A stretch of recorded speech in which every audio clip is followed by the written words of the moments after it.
Assalamualaikum warahmatullahi wabarakatuh.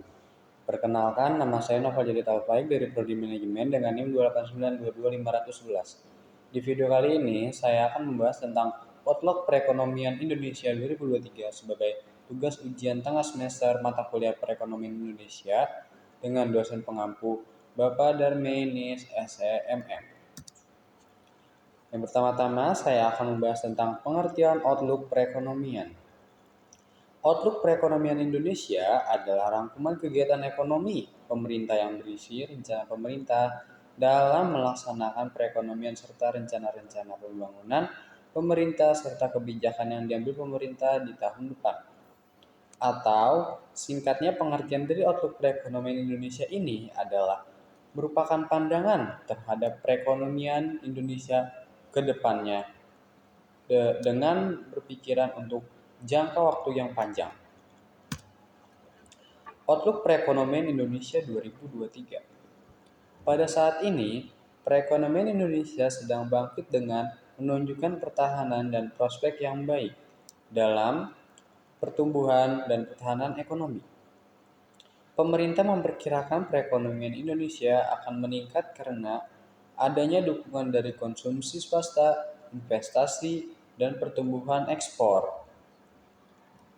Dari data yang ada, pemerintah sangat berhati-hati namun tetap optimis dalam merumuskan kebijakan ekonomi agar tetap bermanfaat bagi masyarakat sekitar, memperkuat ketahanan dan kebangkitan ekonomi nasional.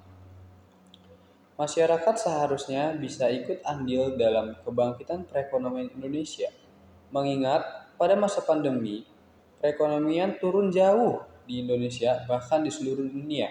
Seperti yang kita tahu bahwa diberlakukannya lockdown pada saat masa pandemi ini menyebabkan masyarakat menjadi susah untuk bekerja dan bahkan ada beberapa masyarakat yang di PHK dan kebanyakan masyarakat hanya bisa mengkonsumsi tanpa bisa mencari pendapatan. Hal yang dapat masyarakat lakukan untuk mempertahankan perekonomian ini dan bahkan bisa untuk mendongkrak naik perekonomian Indonesia ini adalah dengan membeli produk dalam negeri, membantu UMKM, mengurangi kegiatan impor, dan mengikuti peraturan kebijakan pemerintah yang ada. Para ekonomi dan lembaga internasional juga melihat perekonomian akan melambat. Beberapa bahkan memotong proyek karena ada perkiraan bahwa perekonomian di Indonesia akan turun di bawah 5%. DICD memangkas proyeknya dari 4,8% menjadi 4,7%, sedangkan ADB memangkas proyeknya dari 5% menjadi 4,8%. Meski ekonomi dunia digonjang-ganjing seperti ini, Indonesia jauh dari kata resesi ekonomi. Selain memastikan ekonomi stabil tahun ini, pemerintah juga menyiapkan perbekalan agar tetap solid di tahun depan, seperti dengan menciptakan kebijakan-kebijakan yang baru dan menyuruh masyarakat untuk lebih aktif dan ikut andil dalam perekonomian Indonesia ini agar lebih cepat bangkit dari keterpurukan. Undang-Undang PPSK merupakan undang-undang yang dapat membangun kepercayaan pasar dan mencegah serta menangani Indonesia dari adanya krisis keuangan. Selanjutnya, kondisi Indonesia saat ini cukup bagus sehingga jauh dari potensi resesi dan krisis keuangan yang sebelumnya tadi sudah saya bahas.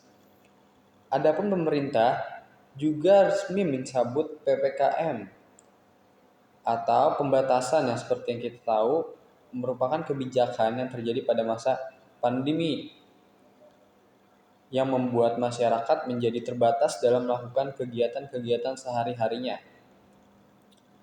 Bank Indonesia memperkirakan pencabutan kebijakan ini akan membuat masyarakat lebih aktif dalam berkonsumsi dan bekerja, sehingga dapat mendongkrak perekonomian Indonesia yang sedang turun ini. Karena menurut daripada data yang ada dan menurut daripada proyek, masyarakat merupakan kontribusi besar bagi pertumbuhan ekonomi suatu negara eh, di seluruh dunia, bukan hanya di Indonesia saja. Jadi untuk masyarakat seperti kita ini, yang harus kita lakukan adalah dengan mengikuti kebijakan-kebijakan pemerintah yang ada dan membantu usaha-usaha dalam negeri agar perekonomian tetap maju. Sekian presentasi dari saya. Kurang lebihnya mohon maaf. Wabillahi taufiq wal hidayah. Wassalamualaikum warahmatullahi wabarakatuh.